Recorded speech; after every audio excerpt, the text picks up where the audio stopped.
The 90s were a revolutionary time for video games. Squares? Yuck! Give me triangles instead.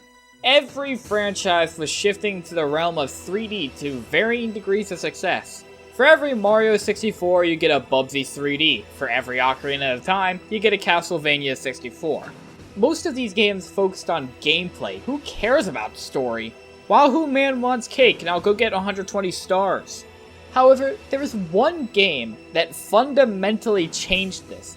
A game series that made the transition to 3D and tried to deliver not only solid gameplay, but an incredible story. That game was, of course, Pokemon X and Y. Look at this peak storytelling and gameplay, nothing can compete! Unfortunately, that game is from the 2010s, so this nobody game will have to do. Metal Gear had 3 games prior to Solid, however they hadn't made a new one in 8 years. One of those games was also completely ignored as they gave the games a new Super Mario treatment and called the third game 2. Despite this, they brought it back in the form of Metal Gear Solid, the first 3D game in the series. The game was universally applauded when it released. Critics loved how innovative and refreshing this game felt compared to other games, and the game sold incredibly well, better than Konami expected. With the Master Collection releasing a few years ago, let's look at this game nearly 30 years on and see how well it holds up. Opening the game immediately puts you in a cutscene. You, Solid Snake, are sent out to Alaska to investigate a military base that may or may not be making nukes to blow up the Earth. I swim on base and immediately call the colonel to inform him that I arrived. I was immediately thrown into a stealth section. This game does have espionage in the description. Problem is, I immediately get spotted, so basically, I instantly fucked up. I make it up and call the colonel to get introduced to Naomi, the one who made my suit, and Mei Ling, the one who made my radar and codec. The terrorists also have a Russian gunship because they're bad guys, of course they have Russian stuff. Here I get introduced to more things to look out for, like surveillance cameras that I get spotted by. I also get a call from McDonald Miller, who Snake refers to as Master, adding him to my list of people I can call. I overhear a conversation about an intruder on the base who is not me, as well as there being a woman in a cell. I make my way over to the prison where I find the DARPA chief being held captive. He tells me that the terrorists use Psycho Mantis, the resident psychic, to read his mind for his code, and now they may be able to launch nukes from wherever they want to through the use of the Metal Gear, one big-ass robot. He informs me that I need 3 key cards to disarm the nukes. Then I guess I'm the ugly barnacle because he dies in front of me. I get let out by this other prisoner who points a gun at me, but some other guys come in and so we just kill them. The aiming in this game kinda sucks. Aiming can be pretty slow and clunky sometimes, and when you get shot, it severely messes up the angle you're shooting at. We leave and she abandons me, but not before the game gives us an ass shot. Going down a floor, I get some explosives and blow up some walls, leading me right to the Arms Tech president, Mr. Baker. This guy named Ocelot then shoots at me, so we begin a fight. My first idea was to play at C4, have him step on it, and then make him explode, but somehow my dumbass brain forgot that Baker was also here and strapped to C4, so obviously that wouldn't work. I shoot him enough, then this robot ninja shows up and cuts his arms off before they leave. Baker lets me know that he talks, but that Psycho Mantis couldn't read his mind because he and the DARPA chief should have some surgical implants to make mind reading impossible. The DARPA chief, however, said his mind was read. Looking back, I feel stupid for not making a mental note of this little thing we like to call foreshadowing. He gives me some info on a disc and then also dies in front of me. I get upgraded security clearance. Oh, this game is just like Security Breach. Colonel Campbell tells me to contact Meryl through a frequency on the back of the disc case. Now, as it turns out, that isn't an item in the game. It is instead the back of the literal disc case the game came in on the PlayStation.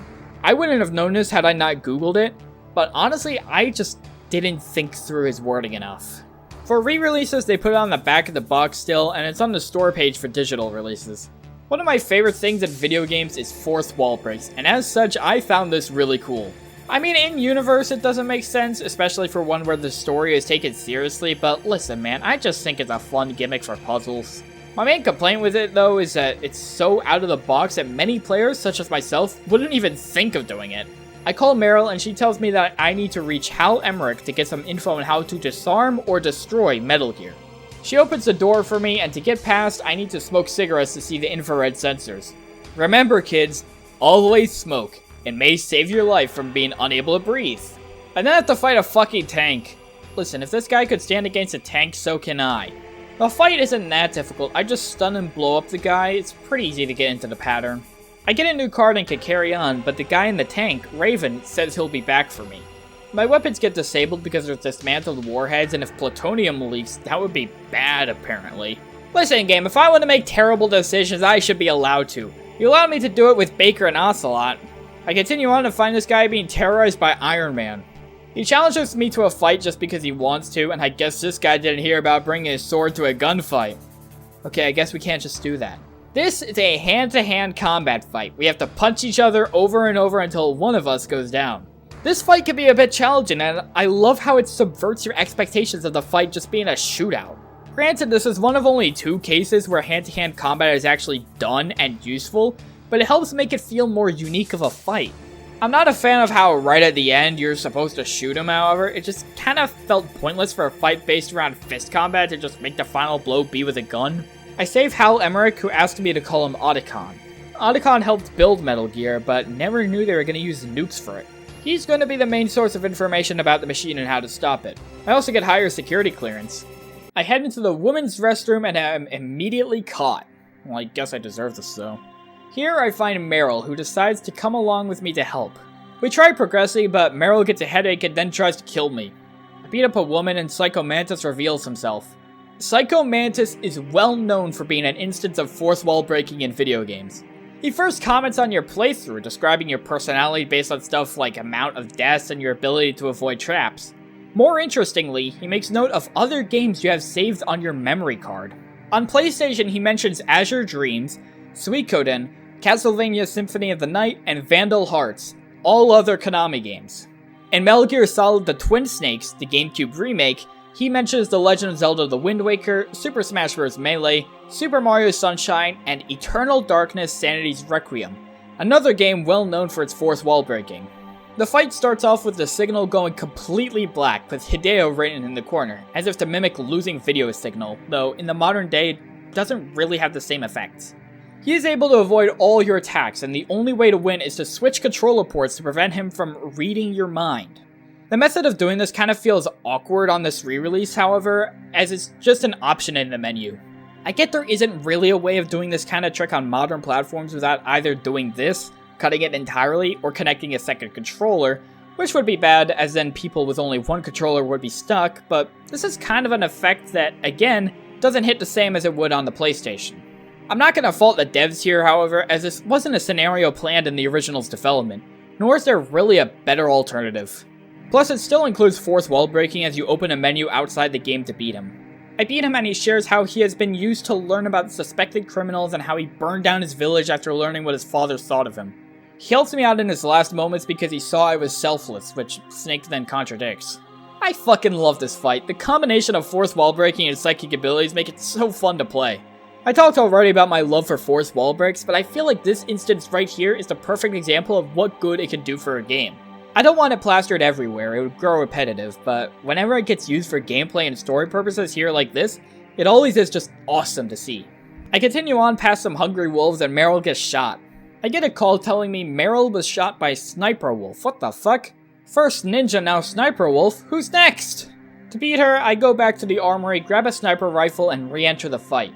This fight is the most dogshit, bullshit, unfair, insane fight in a video game ever. Okay, so I go out in the open and start aiming. I can't find her, and I get shot. Not only is my angle completely thrown off, but you also don't have enough time to get back to cover if you choose to before getting shot again.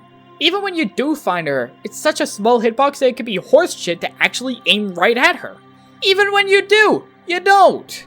For some ungodly reason, Konami decided that when using a sniper rifle, you can't aim accurately. The snake sways back and forth every now and then. What fun!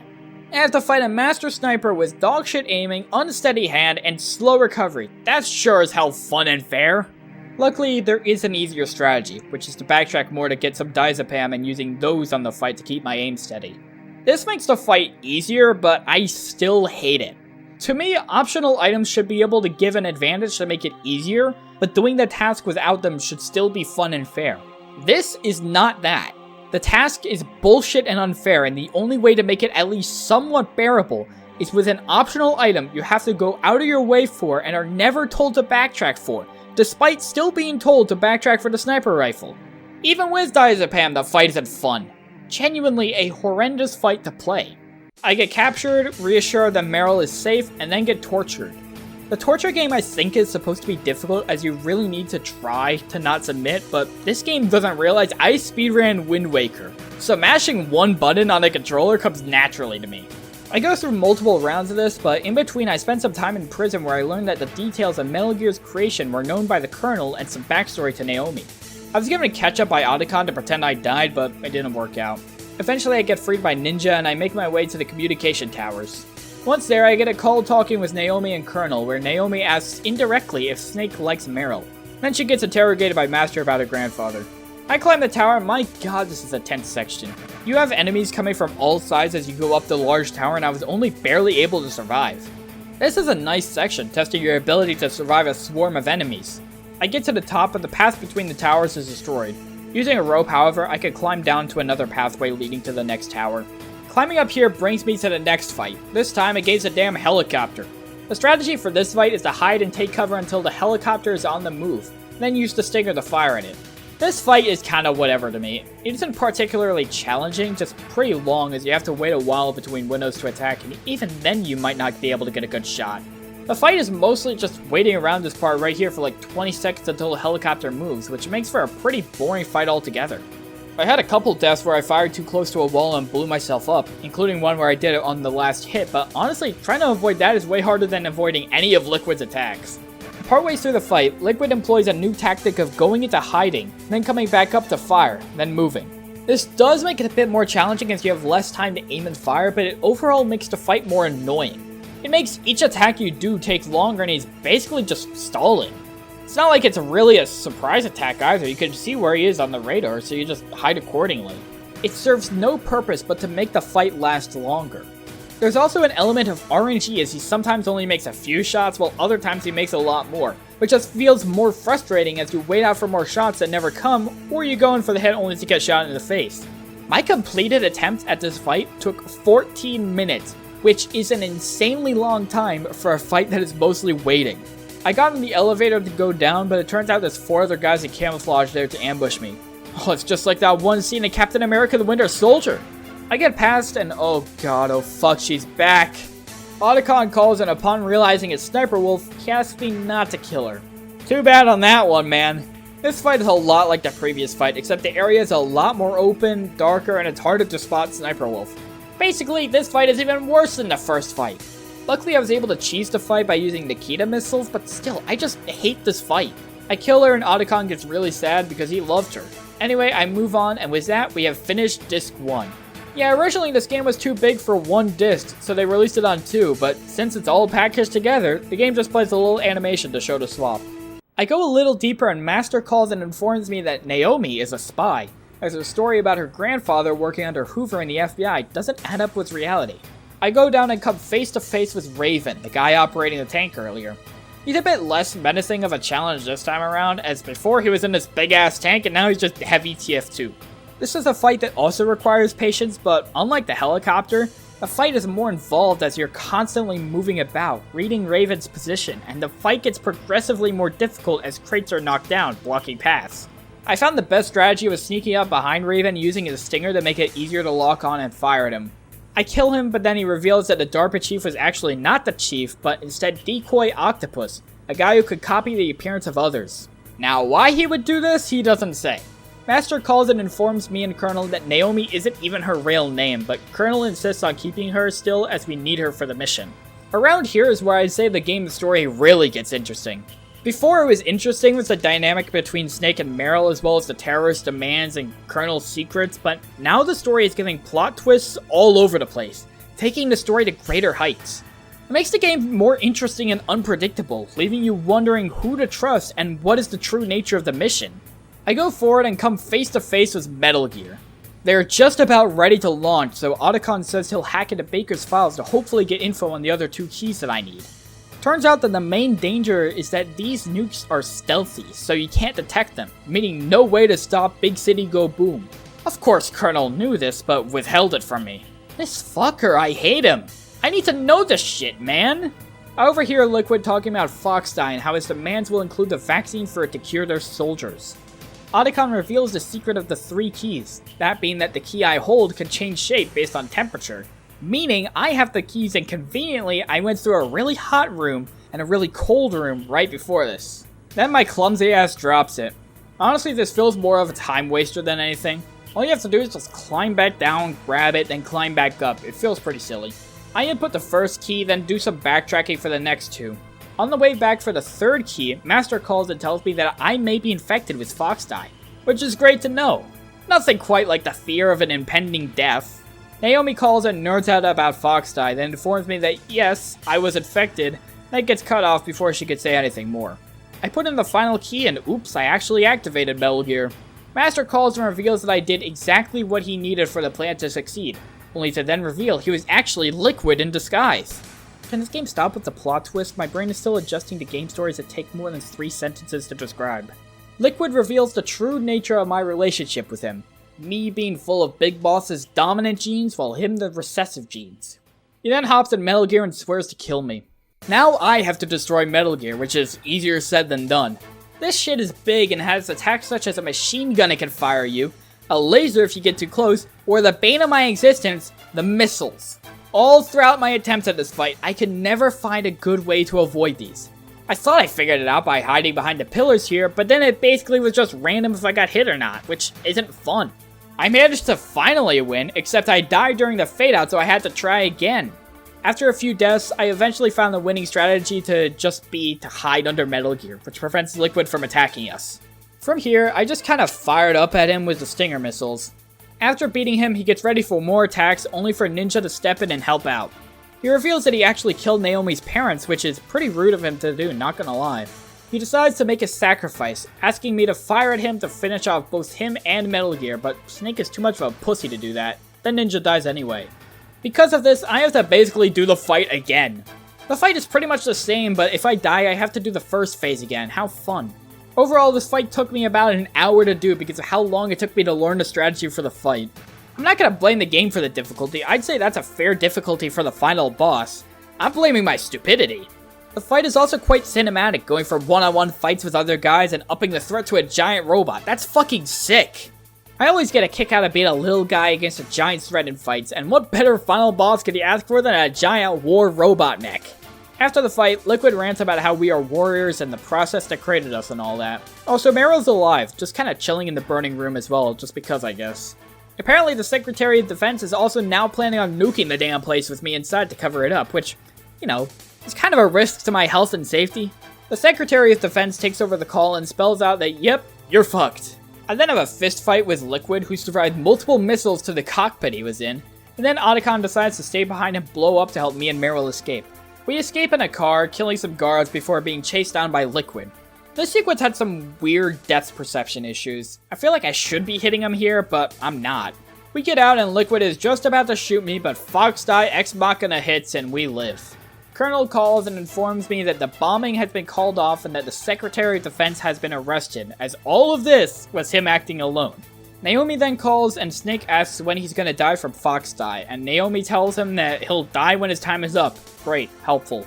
Snake and Meryl ride off into the sunrise and the credits roll. Uh-oh, post-credit scene. We got someone talking to the president about how Liquid died or something. I don't know. This game is a game dedicated to story first and foremost, and on that end, it absolutely nailed it. The game immediately hooks you with the mission description, the twists and discs too especially are unexpected, but I still feel like they belong and weren't put in for the sake of having a surprise. The characters are mostly fleshed out, with the only exception really being Mei Ling, who is no more than a guide and a save station. Honestly, I forgot she existed. I feel like Snake is kinda stupid though. Every time anyone says anything, he questions it and then the other characters have to elaborate. In some places it makes sense, like when it comes to anything technical or scientific, but other times it's just a bit silly. My favorite aspect of the story is how there's details Colonel doesn't outline for Snake, only for the truth to spill. I just like how, despite being sent on the mission, Snake isn't given all the details. It builds tension between the characters, tension that leads to arguments and distrust towards Colonel, yet the mission still has to be carried out. When the plot twists start to ramp up in Disc 2, the game goes from good to great. You get hit with twist after twist, from Naomi lying about herself, to Master being liquid in disguise, to the keys being all in one, to you activating Metal Gear. It is insane.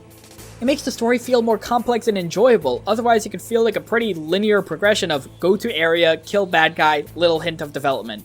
Metal Gear Solid is one of the most impactful games ever made. This game changed how people made action and stories in games. The game was incredibly cinematic despite, being on the PlayStation.